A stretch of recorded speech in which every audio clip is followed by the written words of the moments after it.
Hello and welcome to the final panel discussion for Show Studio's Couture season. I'm Hetty Mahlich, your host, and I would love my fabulous panel to introduce themselves before we kick off. Start here. Hi everybody, Leila Fataar. I am a brand consultant, founder of Platform 13, and new author actually. Rather, just wrote a book about what I do instead. Hi, my name is Nassia Matsa. I'm a writer and a model. I've written for Financial Times, for Days, for Vanity Fair, and I worked for the likes of Balenciaga, Prada, Burberry, and more. Hi, I'm Emma Matell, and I'm a casting director. So we're going to be talking about Glenn Martens' debut for Maison Margiela, and I wanted to kick off by asking you guys, when I say Margiela, what does that kind of bring to mind for you? What, as a brand, what does it represent for you? A split-toe shoe. Yeah, the tabby. As immediately, I mean, I've been working within sort of sneaker wear for a long time, so that's a really, really very sharp association with me, but obviously the deconstructing and the masks. But yeah. Also, can I just comment on that? It's quite interesting because I was on that side of TikTok talking about tabbies, and lots of people don't know that the design is actually an homage to the samurai sort of like design. So it's crazy that Maison Margiela sort of like managed to sort of like, as soon as we see the tabby shoes, we think of Margiela and we don't think of the samurai sort of, you know. Yeah. I'm glad you mentioned the TikTok side of Margiela because there really is like a TikTok side of kind of the tabby, and like, do you remember like the tabby swiper last year? Do you guys remember that? And someone had their tabby boots stolen by their boyfriend. Oh yeah, I remember and that. And it became this whole thing on TikTok. Which is great branding. You can't buy that. It's amazing marketing. What we call organic marketing. Yes. For me, it's those white threads on the back of most of the garments, well, it came to my attention recently that the reason that we have those 4 threads is because the tag is backwards, and it's almost like not a nod, but sort of like a way of saying, I don't want to be seen, which goes quite sort of like, is very in fashion with sort of like the whole persona that Margiela wants to create and sort of like communicate as well. Yeah, no, that's what I was sort of going to say as well. It's like, you know, obviously the first associations that come through with that is like anonymity and like as like the ultimate form of chicness. Yes. And like that was what I feel Margiela sort of brought to the conversation, was the sort of antidote to me culture and logo culture and all this thing, and like taking a step back and never being seen and all these kind of things as like the ultimate chic thing. That's like the initial associations I get with that, and that's reflected in that logo as well. It's reflected in so many parts of the brand. And it's quite crazy that although like our culture is all about me and individualism and sort of like Instagram and TikTok and on the other hand, you have Margiela, which is like the coolest brand right now. Yeah. And they're doing the exact opposite. So. Yeah. But I think he's been doing that. That house has been doing that before TikTok and Instagram, you know. So I think it's about like just staying true to who you are a little bit, which I think is much needed in the algorithm that we live in. So, you know. Definitely. I mean, thinking about like those kind of aesthetic codes and those clear products and those kind of, that coding system, but then which has this kind of all these values attached to them. What did you guys think about when Glenn Martens was announced his appointment? What were your immediate thoughts? Did it make sense to you? I mean, it totally made sense because obviously he's part of the OTB group with Diesel. So yes, it made sense, but also made sense a little bit for me just on... But does that make sense for like a business point of view or like...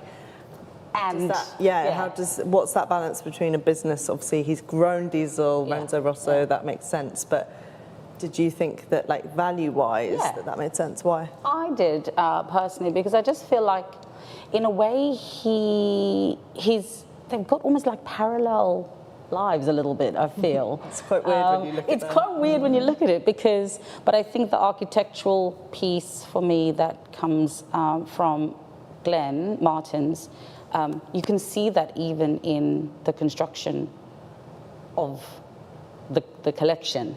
but are also, you know, they're quite similar in different ways. Besides just their path of both from Belgium, both working at Gaultier, there's also a deconstruction, as I talked about before, element that feels quite obvious. So yes, it made complete business sense, but for me it feels like the natural step for him somehow. I don't know what you think about that. What do you guys think? I didn't know. Like in the beginning, I was like, okay, let's see. Because, well, my taking is I'm most familiar with his work for Diesel. So obviously Diesel is more fun. It still has like this grudginess and sort of like darkness, but sort of like it was more fun and more commercial. Exactly. So it was interesting to think in terms of like, okay, he's going to go the same route as Joe Galliano, or he's going to make it sort of like more, not commercial in a bad way, it's not a bad word, but more wearable, let's say. So, yeah, for me it was like, okay, let's see. I wasn't positive, I wasn't negative. I think for me, the Y project background was like, oh, okay, this makes sense. I mean, definitely there is like what he's doing, what he did at Diesel versus Margiela, it's like two different worlds, right? But I think when you look at the sort of history with Y project and those kind of couture-esque pieces that came from that, I was like, okay. And then there's obviously all the obvious other reasons in terms of like, you know, what we're saying is like there's something in the stars about it a little bit as well, and a commercial viability and all those things. But I think looking at the craftsmanship at Y Project, I had a faith in that he can pull that off. Because there were moments when he kind of, in Diesel, he had like a section which was kind of these more artisanal worked pieces. As you say, I think Y Project's a great example, especially in that construction. And then Jean-Paul Gaultier, the guest designer couture collection. And the more I've kind of looked at this, the more I can see little kind of nuggets of where he'd kind of wanted to do that more artisanal thing. I think what was interesting as well, I think, you know, he did an amazing job with Diesel. I mean, He's still there. He still does, but I think just in terms of the sort of repositioning of that brand, that's what I mean. You know, I'm from the first time Diesel was around, you know, and it was huge. And then it faded. So I think he has done an amazing job to sort of bring that to life this time. And I think that's what he does really well. He's got this incredible way of, and you see it along his entire path, he knows how to sort of pay homage to the roots, but make it relevant. You know, Diesel was still Diesel, but relevant. So this will be, I feel, you know, and so was Y Project. It was absolutely respectful to the actual brand and the values and the DNA of the brand, but just made it relevant for new audiences. I think he did a great job with Diesel, and still does. I really wanted to talk about actually that idea of brand positioning and this appointment at Margiela, and what we think, both having looked at the collection, but kind of just thinking about this generally about him kind of coming here, what his task is with Margiela. And what we kind of expected before this collection, you know, was it, you know, you kind of touched on it, Nassia, about, is it about refocusing who the consumer is? Is it about taking it in a different direction? What were kind of initial thoughts about what Glenn Martens' role is at Margiela as their creative director? Well, it's a colossal task, but in the same time, I feel like we also need to give, like, I love the collection, but also I think we need to wait before we sort of like judge a creative director, because it takes some time to figure out the new brand. It takes some time for us to digest the new brand, the new sort of like identity of the brand more correctly. So for me, I will be able to answer in a few seasons, not now. Do you feel like this was a new identity? I felt like, well, I loved his references. I love the fact that he did some self-referencing as well, like in the in sort of like the construction and the figure of like Diesel. I think it was like Luke 40, a bit further down. I think it was like Luke 43, if I'm not mistaken, a bit further up. Oh, so it's 37, so it must be 30. Yeah, it's the grey one. Yeah, so like those three. and a bit further, I think it's the grey one. Yeah. So we've seen a similar silhouette in his latest Diesel show. So I really like the fact that he kind of self-referenced, but in a more Margiela way. And also for me, I'm a sort of like history girl. So sort of like, I loved his references. In the beginning of the show, there was some sort of like painty-esque, sort of like, they're all kind of like dresses, which comes from like the 19th, which is also 16th, really 17th, which is also very personal because it's all about like Bruges and is where he and then grew I up. looked it up and I saw that those paintings come from Gustave Moreau, which is a painter who is part of the Symbolistic movement, which is a French and a Belgian movement. And I really like that. I don't know if it was intentional or not, but I was like, okay, he's mixing Belgian with like French sort of like culture. And also that movement rejected real life events and essentially said that real life doesn't matter. What matters is the references and the connections that we have in order to understand an event.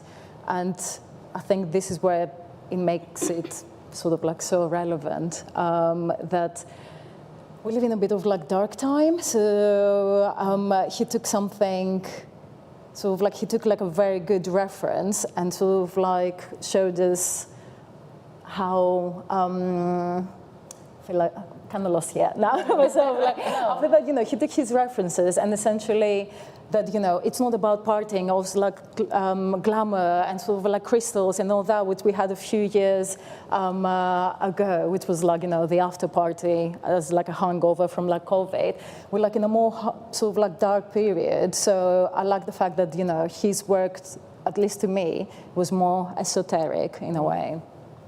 Emma, what did you think, like, initial thoughts of this collection? Did it feel Margiela to you? What were kind of initial? It felt very Margiela to me. I think, like, to a point where I was maybe looking a bit more for Glenn in it, but then he came through in the colors, he came through in a lot of the sort of, constructions. But I think, like, in general, I think there was my initial thought was that the anonymity of it as like, as part of the lineage of Margiela was obviously like a big reference, but it also sort of felt like a respectful sort of nod to Galliano's last collection that was so much about the beauty and about all those things that happened there was so iconic. And like instead of trying to like sort of upstage it or outstage it, it was like, okay, trying to take that a step back sort of, but and sort of take that element out of it. But I hope that he builds on that, and I hope that identity is not lost either, because I think that sort of Margiela theater is also really, really exciting. I think what I really liked about it as well was it felt like a statement in a way, because I mean, what I also like about Glenn Martens generally is you don't really know what fabrics.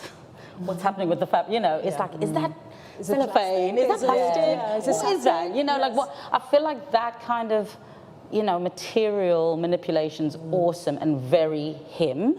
So I think that came out. But I think if this was his debut for this house, I felt like he was really paying homage. Yeah. Which I thought was beautiful, actually. But it also was a bridge to the end.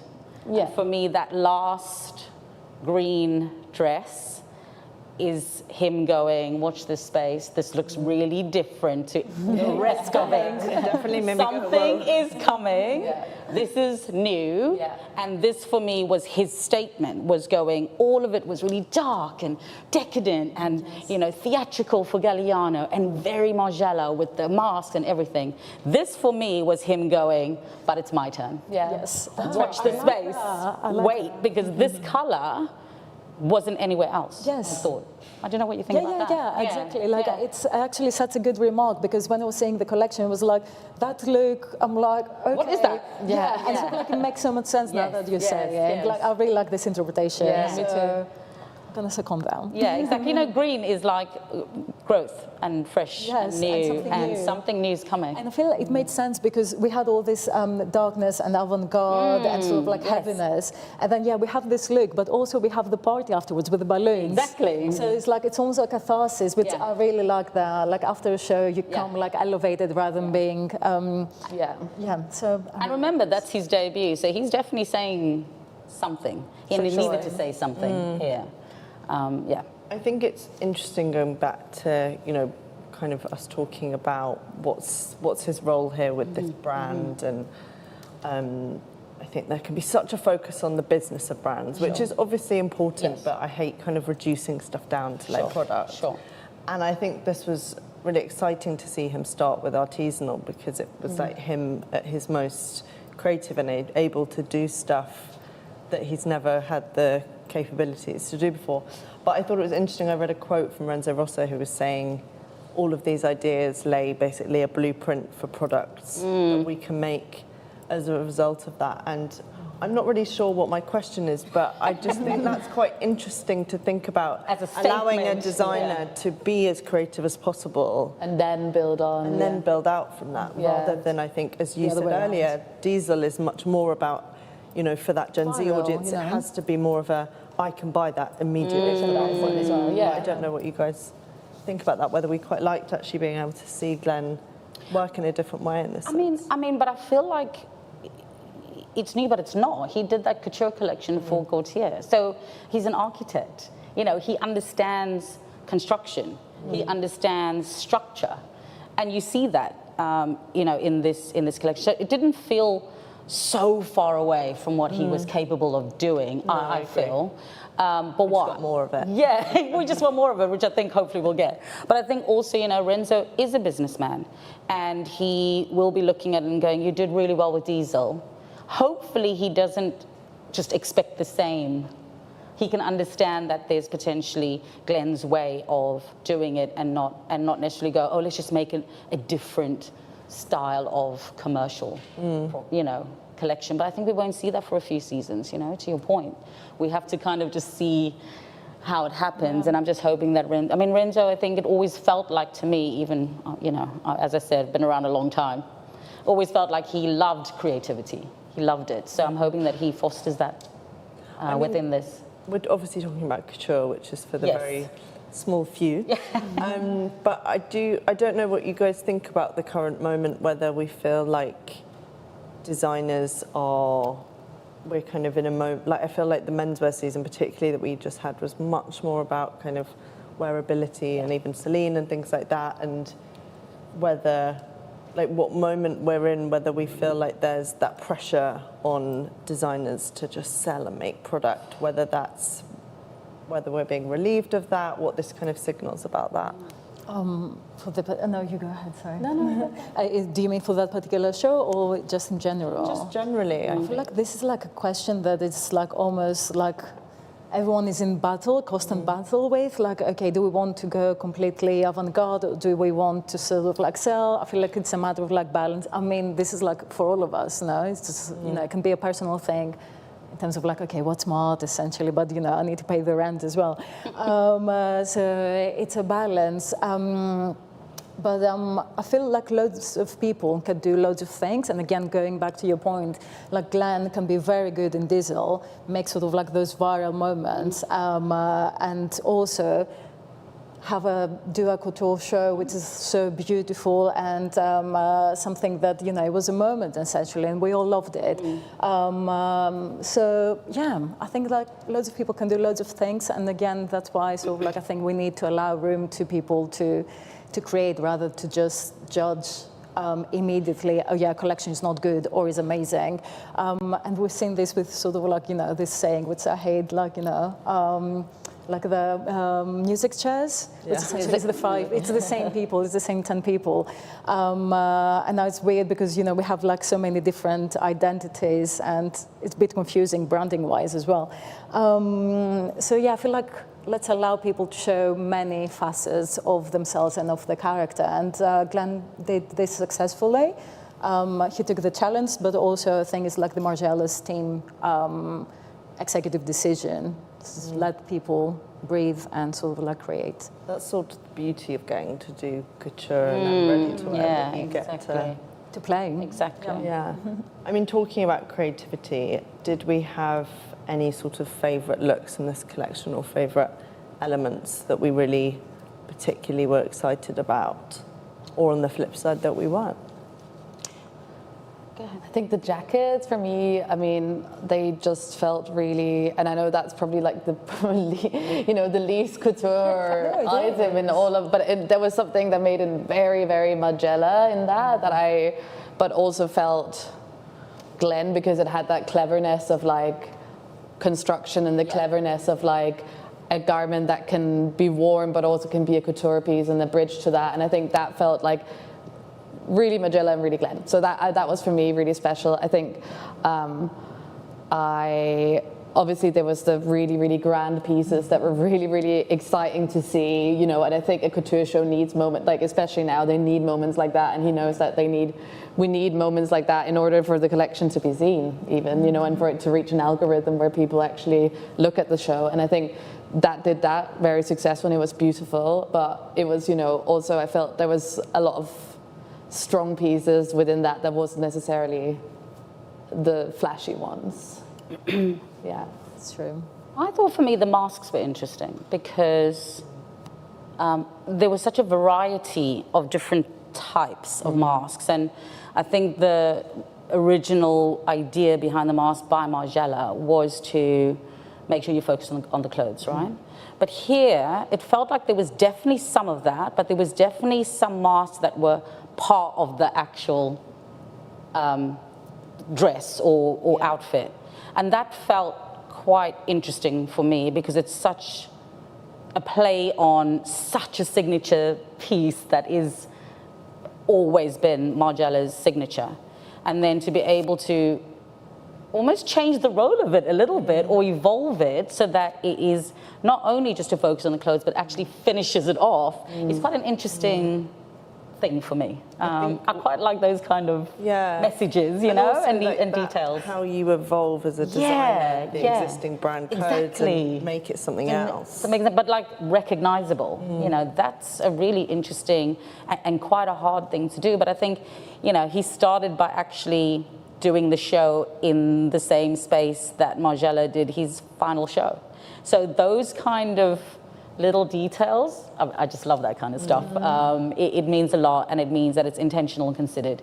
And I find that quite interesting.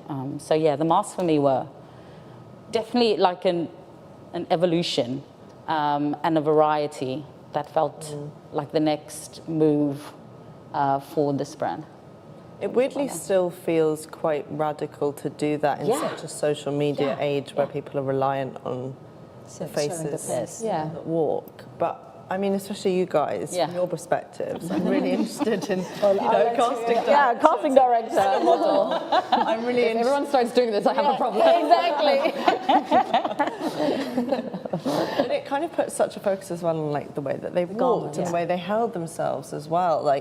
But I'm just interested in your perspectives on how we feel about the face being covered and whether that's something that we'd like to see Glen continue, although it may put Emma out of line. I think it's true that, there is something that refocuses on the casting in a different way where you take away. But that's something I felt maybe was, because I was so excited by the movement of the last artisanal by Galliano. And I thought, that was obviously a really strong element, and maybe it would have been too much to reference it, but I thought the movement here, I was wishing that without the masks then there would be, something, maybe it was like more different bodies or something about the movement or something there that then refocus on the casting, where it felt like it was really, really anonymous and it was really, really mannequin statuesque, like to the point where from my perspective, it gets a bit morbid, but that's maybe part of it. But for me, I think I would love to see a continuation of what Galliano did in terms of having different bodies and all these kind of things, especially if you're going to take the face away. It's like, let's talk about something else then.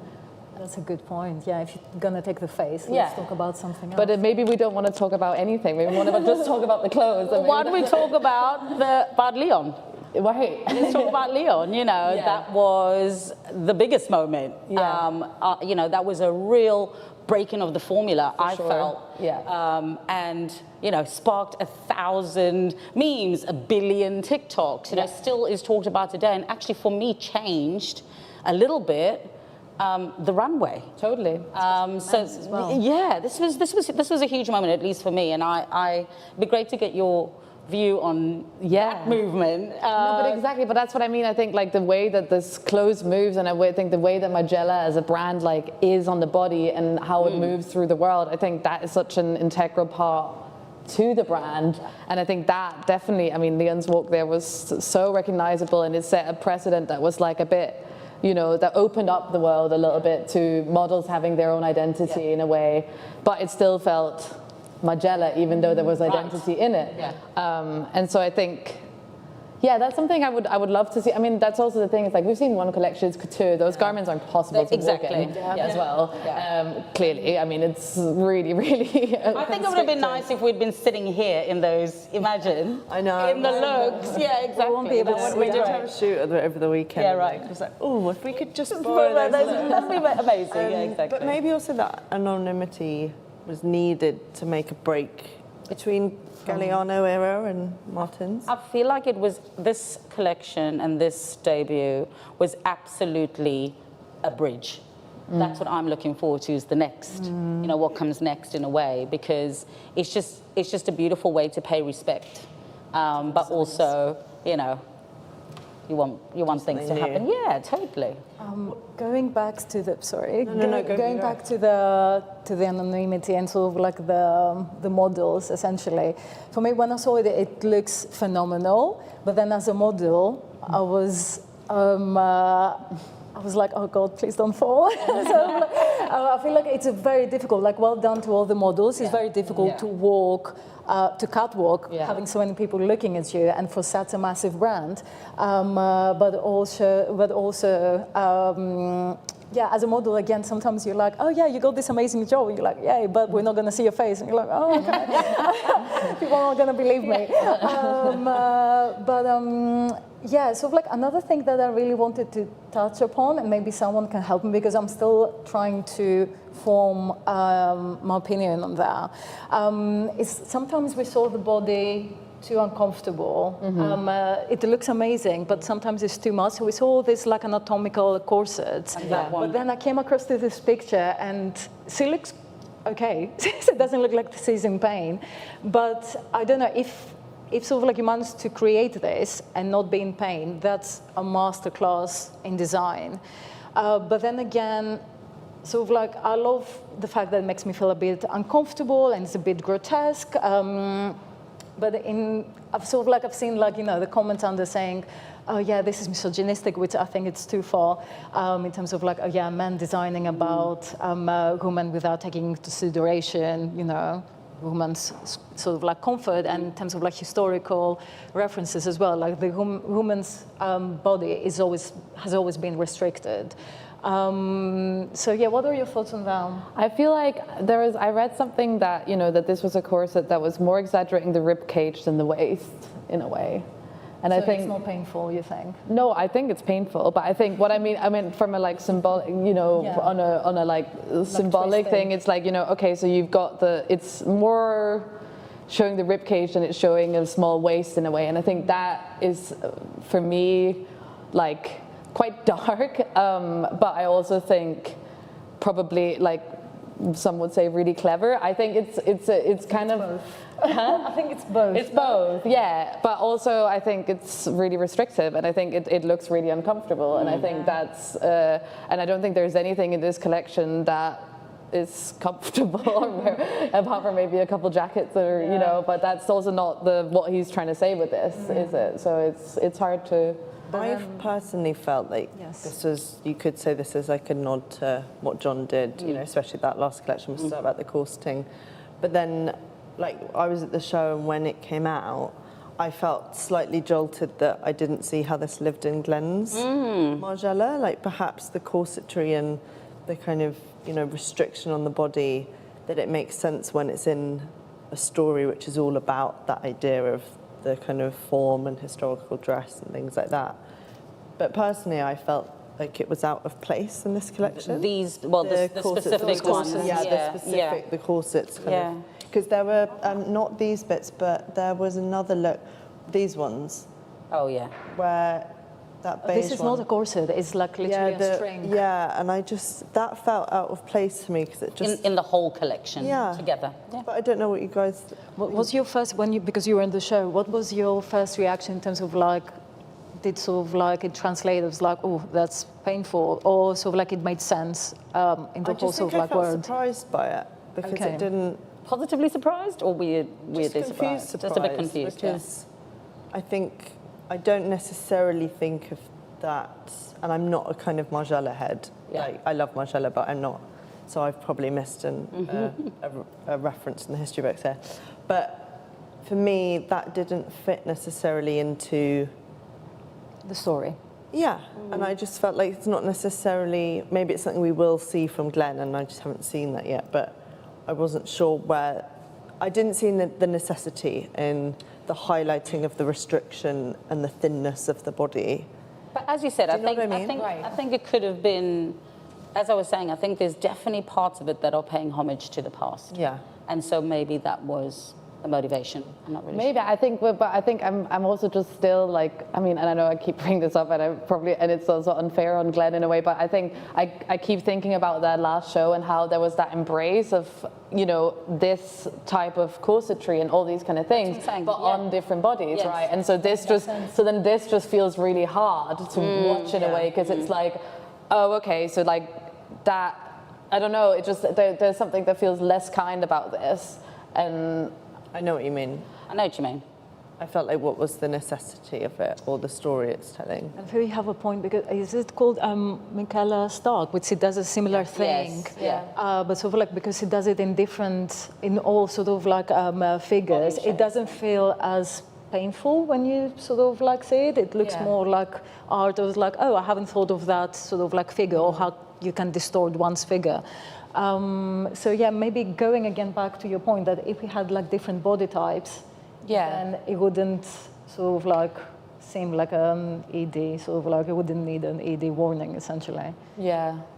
It's interesting because it's quite alien-like, those ones. They're quite insect-like. You know how insects have those, Like what are they called? mantis, Yeah, like, they're carapaces, I think, whatever they call. They lock into each other a little bit. Even, you know, those kind of, that part of the collection just felt quite alien-like to me, just in terms of the material, the color, and then those shapes as well. Don't know what that means, but that's just what came across for me on those particular ones. They also felt to me kind of like, because I was thinking about like the buildings that he was inspired of. They felt like these kind of slightly ghostly figures coming out of the wall, like slightly low relief, just coming out, and Like I don't Last know. of Us. It comes back to kind of what you were saying earlier, the slightly uneasiness of it in a good way. And I think there's something anatomical about what rebuilding and anatomy and like this kind of thing, like all those things I understand. I think it's just, from my point of view as a casting director, just have a hard time looking past a casting that's completely one note, you know. But that's just me, I think, because that's not to do with the clothes and as such. So it's more exciting when it's like different sort of like. I just find it more interesting. I just find it more interesting to see people that actually look at women's bodies and see how they can work with them and how they can create these couture garments based on that, if that is your customer. And not vice versa. But I think the gallery is maybe more of a customer in a way here as well. So that's maybe where couture is different. Do you think couture, because I feel like, because I'm not a huge couture watcher, but I feel like the bodies are always fairly mono. I was going to say, Specific, it raises that interesting more than thing the of other. the anonymity and the kind of, you know, run-of-the-mill body is still this, like to do something anonymous. Yeah, but could it be anonymous on another body, you know? No, that's what I mean, but it's interesting that that was the choice for it to just be... Almost like factory made. Yeah, I mean, I think, but couture is supposed to be on mannequins, you know what I mean? Or not, I don't know. I mean, then the it doesn't need to mannequin is be. that Yeah, size. exactly. The mannequin's that size, exactly. I don't know the couture customer either. Yeah. Like, I know they exist and I know they're out there, but like, who are they? And like, you know, and if they can afford to get a couture garment made, then, you know, it's couture and it'll be specially made for them. Yeah. And that's what sometimes blows my mind about couture as well, because it's like, you have the whole point of couture is that each garment is custom made, so there isn't a sample size that you have to work with. So, yeah. Because the excuse is always the sample size Yeah. is one size, Yeah. and therefore we cannot have more different models. But in couture, it's like, that's not a thing. Each garment thing is each that's not a garment. thing. Yeah, exactly. It specifically has this sort of like beauty in it. And, Right. Yeah. That's true. But I think couture is supposed to be about the craft of, you know, you can do. Yeah, and construction. It's, you know, what's possible versus make it into wearability. whatever you Yeah, I think so. I mean, no excuse, because I totally agree with you in terms of body shapes. But I'm just wondering why it exists. Yeah, totally. You know, and it's got to be about the craft of the business, I guess, you know, because the other side is it's the the craft of commercial women's side. wear as well, But it's the commercial side is the ready-to-wear side. So this is literally on a mannequin. Yeah. And it's about showing, you know, the stitching and the construction, perhaps. But then, just to make a counter-argument, we don't see these extreme corsets on men's bodies in this collection, if I'm sort of like not mistaken. Like, especially like the other one as well, like the little string. We don't see it on a man's body. In this collection, Yes, in this yeah. collection. I think you're right. So, Yeah, it would have been nice to have one of those like beneath one of the men's jackets or Just something. I think there must be the other sort of like corset, the rib corset. I think there must be a couple on that we've seen on a male body. But yeah, I'm not entirely sure. What do you think that says? Let it speak for itself. I'll raise the point. So sort of like, nice. again, I don't want to be very extreme to sort of like into what I say, but sort of like, and again, sort of like I've seen that picture and I took a screenshot of it, and all the comments were quite negative under. Sure. So I don't want to go as far as calling someone, oh yeah, you're misogynist, or, but sort of like in the same time, I don't understand it. So I want to sort of like maybe understand the thought process. What you say is like, oh yeah, instead of doing like a waist corset, we're doing like a rib corset. So yeah, as I said before, if it's not painful, then it's a masterclass in design. Yeah. If it's painful, then it's a choice. Kind of looks painful. It looks painful. Well, I haven't worn it, so I can't judge, because sometimes It'd you be wear painful for me, things for and sure. they don't. Yeah. I think it's interesting though what that does in terms of when you think about like brand story and how it, once things start getting broken apart and out of context, how people respond to them and how it's kind of read. And I wonder what we thought about kind of reflecting on this as a collection and a show and how it read. I mean, what did you guys think of the set design of the show space? Because I actually found it in person quite distracting. Oh, really? I thought it looked great it looked visually, amazing, like visually. like that. You know, if you're So not there. I think it did its job in terms of translating that brand message beyond people that were in the room. But that's also because he understands the power of social media. He really does, and that's why he probably does what he does, and the design is the way it is as well. You know, he really understands that power, and I think that that's good for people to understand how their work translates further than just in the room that you're in. But did it really feel like overwhelming? What was it? It was just, so it was, every different room was papered, each room was kind of a different interior, it kind of nods to Maison Margiela's design of different stores, you know, for people that don't know at home.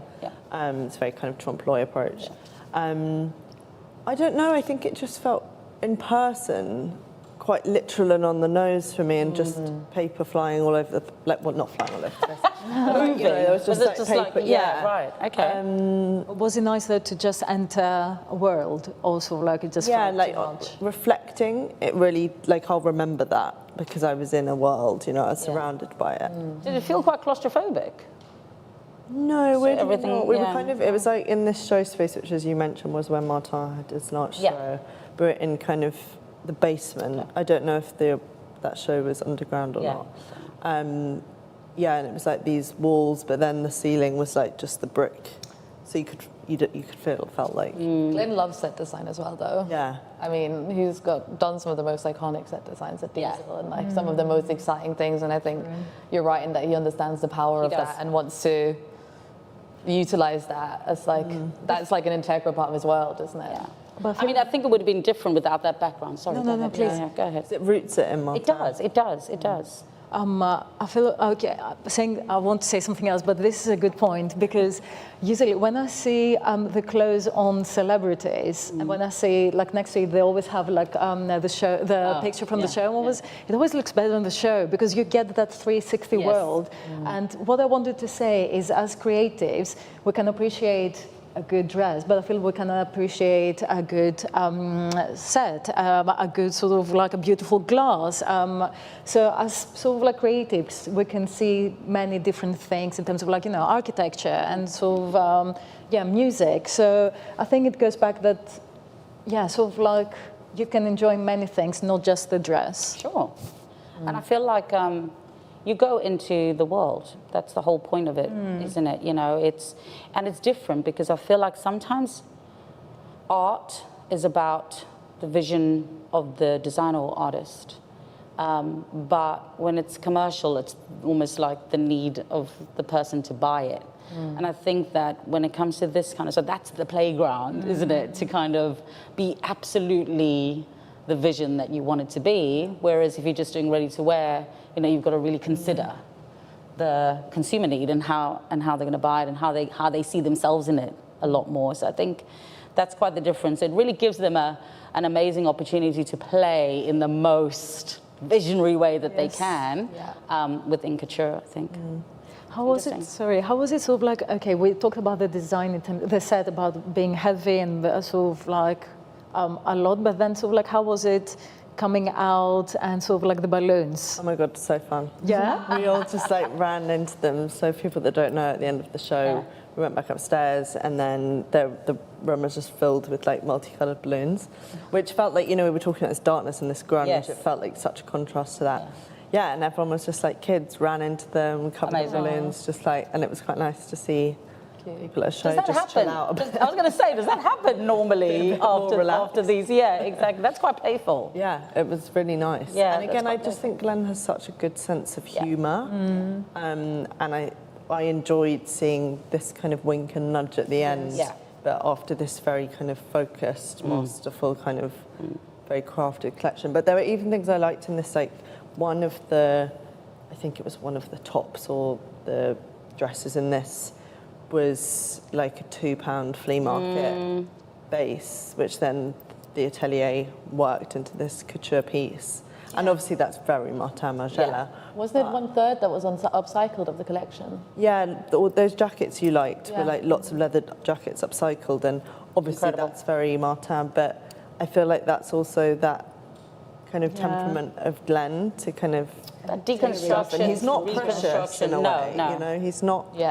I've been really interested in the idea of kind of designers and their egos recently. That's interesting. I think we're seeing a lot of designers who don't have an ego problem, like Julian Klausner, Dries I love, and Glenn is like the loveliest person. And it's something about how they approach the work where they can put themselves into it, but without making them all about them. I don't know, and there's like there's just a nice generosity there, which I just wanted to say. Yeah, I love the idea of sort of, even there, you're like, is that denim in there? Or, that's, I think, for me, what was really interesting about this collection as well. I love the idea of there being a vintage piece or a piece from a flea market that's been, recreated in a very couture way, which generally always felt to me like you have to go to the ends of the earth to find one piece of, material to make this really special piece. So I really enjoy that, actually. I think that's great.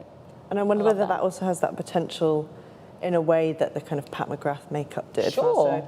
To like inspire kids to like make their own stuff, which I feel like if we think about Diesel, Glenn's always been very in tune with that customer. Like I wonder what we think this show does for brand image in that sense of how it communicates to an audience who aren't, most of us are not the couture client. No. Well, it gives the fantasy. essentially it sells the fantasy, and sort of like it felt to me, it felt like an art exhibition. It didn't feel like a fashion show. I had the same feelings. I can't exactly pinpoint it, but I had the same feeling that I have if I walk into an exhibition, and not the one sort of like when I'm watching a show. And maybe it goes back to what you're saying that I'm not a couture client. So sort of like when I'm watching other shows, I'm thinking, oh, I can wear that. We're sort of like now I wasn't thinking, oh, what I can wear or what I can buy and what would look good. It was more of appreciating art for art's sake in a way. At least this is how I experienced it. I also think we're in a serious generational shift.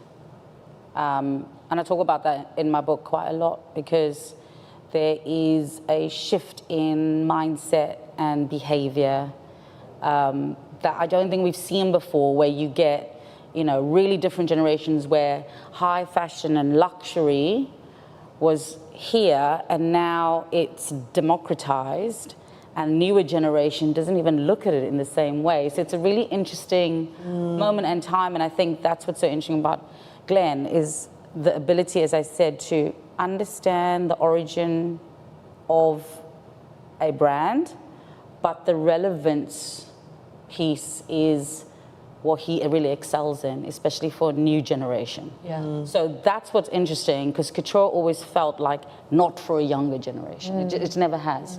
So it's interesting what will come out of this and what the evolution of couture itself is. For this new generation, you don't look at it in the same way as, generations before them. So we're in this transformational time. So yeah, that's a really interesting point. It's and it's a real shift, pivotal time that we're in, and people value luxury in different ways. Even in the book, I say that luxury is not a category, because at the moment everyone goes, "Oh, here's a luxury." I'm like, luxury is about time and space, and the ability to not have to be like everyone else and all these other things. And I think what real luxury brands do is sort of lean into that quite a lot. But for the last few years, we've actually seen luxury become a category and compete with each other, but they don't need to. They've got their own, I don't know, that's a whole different thing. But we're in this really transformational time where things look different from a brand than they used to before. And there's an expectation that's different too. I think that's interesting what you touched on as well about not everyone, like every brand doesn't have to do things for everyone, that you have your specific audience. And I do think we're maybe coming out of a bit of fatigue of everyone trying to do everything. And actually maybe this signals also, I mean, Margiela's never tried to be for everyone. No, but, exactly. Maybe it was refreshing to see something focus on just what they do. Yeah. I mean, I definitely think so, and as I said, having worked in communications for a long time, that algorithmic sameness that we see everywhere is really boring. So, I'm all for focusing on what you do best, and I think that's kind of cool too. And we feel like this cut through the algorithm? I mean, I guess for me it did. Yeah. Did you guys, as you were scrolling through your phones and these images started coming up? It popped, yeah. I mean, it popped out, and I think like going into it in depth more, it popped, and like it popped, but it also drew you in a way where it was like, okay, you can't, like I mentioned that earlier, it's like you kind of need those elements for people to engage with more of the story of the collection now, like these days. I feel it's like you need those elements and it's not that they weren't rightful pieces in themselves. Like I saw them the first time I was at my girlfriend, we were looking, I was like, oh my god, this is so beautiful. I was like, oh, look, and I was like, it's like melted stone or something, and there was all these like feelings that came from that was really exciting. But then they became the least relevant pieces for me after looking at the whole thing and being, they kind of worked as like, I don't know. Lured you in. Yeah. Yes. They worked as a clickbait. Really expensive clickbait. Is there, if I had to ask you now, if there was one look, we can just describe it, that you'll remember this collection by? I'm just thinking about that kind of swiping mentality, and actually when you have to remember this Glenn Martens debut, if there's a look that you'll remember, is it like that final neon dress? For me, or it's the is it- final one because the others were beautiful and amazing, but this one stopped my thumb from scrolling. Okay. And that for me is a good piece of something that makes you, we do this all day long. It's like, what's going to be thumb stopping? That's what I try and do with all my work. But and it said a lot because, as I said, I'm all about the detail. So it was like the debut collection, also a diesel. Why is this color? What does it all mean? I get down to messaging. That's my area that I enjoy because I can appreciate the craft of it, but I feel like there's messaging in everything. And so for me, it was this piece, not necessarily because I thought it was the most amazing piece, but just what it said to me and what it meant, or what I think it meant, my interpretation of it, felt important. Yeah. What about you guys? I loved, I think it's look 29 or 39. Don't quite remember. It's the beige one where you can actually see the torso. You can see the breasts of the model. I think you passed it. It's a tiny bit further down. Yes, this one. Yes, with the jewellery. I love this one because usually I feel like using nude sort of like body, sometimes it's just the shock value and it's like, okay, magic look, or sometimes it's like, you have it in like photographers being like, oh yeah, can you just show us your boobs? And you're like, no, it's like, what this is gonna add to the whole sort of like concept. So I feel like this made so much sense and it's so beautiful and elegant, and it wouldn't be the same if you wouldn't see the breasts. And also all of the jewellery, going back to one of our points, it's a deadstock jewellery as well. The figure and sort of like the construction, for me, it's magical. But is this the same corset? It's the same corset, yeah. That you... It's so beautiful. It's interesting that you think that is...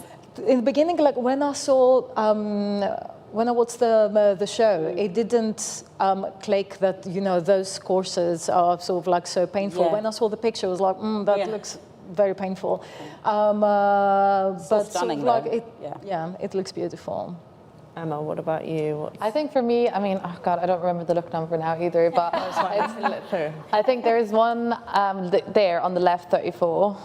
Those dresses in this world here, I feel is a lot of Glen in. Feels very Belgian, doesn't it? Yeah, it feels very Belgian, and I think the color palette from Y Project feels like that sort of speaks in here, which it kind of recognized that from, and even though it also is super, referencing of like Galliano Margiela and, Maison Margiela, I think it still sort of is his take in a quite quintessential way. And there was a jacket that has in one of the other looks that has a matching color palette as well, somewhere. But It must be further down because as we go down, it gets more colourful, no? Yeah, is it the I jacket? loved how he took all those paintings and still lifes. Oh no, wait, it was the one further up. It's not that matching, but it's kind of like there, the kind of jacket there on the right. Sorry. It was the multicolour? Yes. Yeah, the multicolored jacket down there on the right, this one. 33. 33, yes. What was It's your not matching, but it's kind of like that palette that feels Y Project in a way. That's really nice, and Margiela, yeah. It's interesting how we all take different Interpretations. pieces and have a different reference for them as well, which again speaks to this idea for me on respecting the past a little bit. What is your favorite? I did really love these because as soon as they started coming through, you could tell that they were these, that he'd somehow taken paintings, and I could tell it was kind of 17th century still lives by the black and then the flowers on top. And I loved that personal element of him just going around and all of these paintings in Bruges and things, and I loved that. But I think what I would remember as most memorable is it's the gold kind of dress. Look 10. With the covered face. Oh, that one. Actually, that one, or it's either 10 or 13, I think, are most memorable. 10, I think, has been going around a lot, so maybe let's do 13, it's still more interesting. I just thought this was so beautiful with taking that kind of surface of a painting on the skirt and then that corset detail and then the mask as well, which kind of reminded me of like those copper pans you get in Yes. like Dutch paintings, and like it had been smushed Yeah. on the face. And But if you look at both of these, look at 14 looks so alien-like, you know, like very dark and scary. very, very, very. So there's definitely, you know, and going to Belgium, you see these, and Europe actually, you see these quite gothic figures, churches, sculptures, Yeah. you know, and it definitely has a bit of that feeling, but it feels like Alien the movie, this middle one here, quite a lot, don't you think? But also I feel it's quite relevant in the sense of, Yes. yeah, it's a response to, I see fashion as a response to society, and course. Glenn does it so well in terms of like making everything very relevant and very now. So although it's something which might be approachable for sort of like many clients or many people, it feels very now, and I feel that's why so many young people talking about the Resonate, show. yeah. Any other closing thoughts? I think we could probably sit here for a long I time. know, analyze each of the different ones. I'm excited to see what's next. I'm excited to see what comes after, you know, this one, because I feel like he is saying something to us. I'm excited to see the ready-to-wear stuff and the breadth of the creative direction, because this is marketing and everything. all of it. You know, this is a real statement and a foot through the door. But I think, as you said, you know, in 2 seasons we can come back and go, so what This are we what thinking happens, about yes. it? Yeah. But I'm excited to see, especially after that last piece. Emma, I'd love to know from you to close, like who you'd like to see this Margiela on, who you think would be fun. And would we be could the right- imagine they could remake it Yes. for different bodies. Oh my God, who would be the right person to wear it? I don't know, like as a celeb or as a model? Yeah, I feel like, I don't know, Helena Bonham Carter? that would be fun. I don't know why, like ex-Margiela, like maybe? That just came in my head. I don't know why. I think it's like the face curling and all that. I think that could be, that there's something there that's quite fun. But it could also be someone like, I don't know, like Deborah Shaw, like, I don't know. There's so many, I don't know. It's an interesting one. Who's going to be the face of the Faceless collection? It's very poetic. Nassia, any closing thoughts? Well, my favorites are Kate Blanchett and Tilda Swinton. So yeah, those two. But again, sort of like I'm more excited when I see how sort of like not celebrities, like actual people wear the clothes and how they incorporate them in the wardrobe. So yeah, I'm excited to see sort of like a more interesting sort of like casting in terms of like different body figures. Yeah. This is where I want to see it, in different sort of like body figures, so then I can see how it translates. Well, we will be back in September to talk more about Glenn's Margiela as it evolves. Yes. Thank you so much for joining us, and we'll see you next time. Bye. Thank you.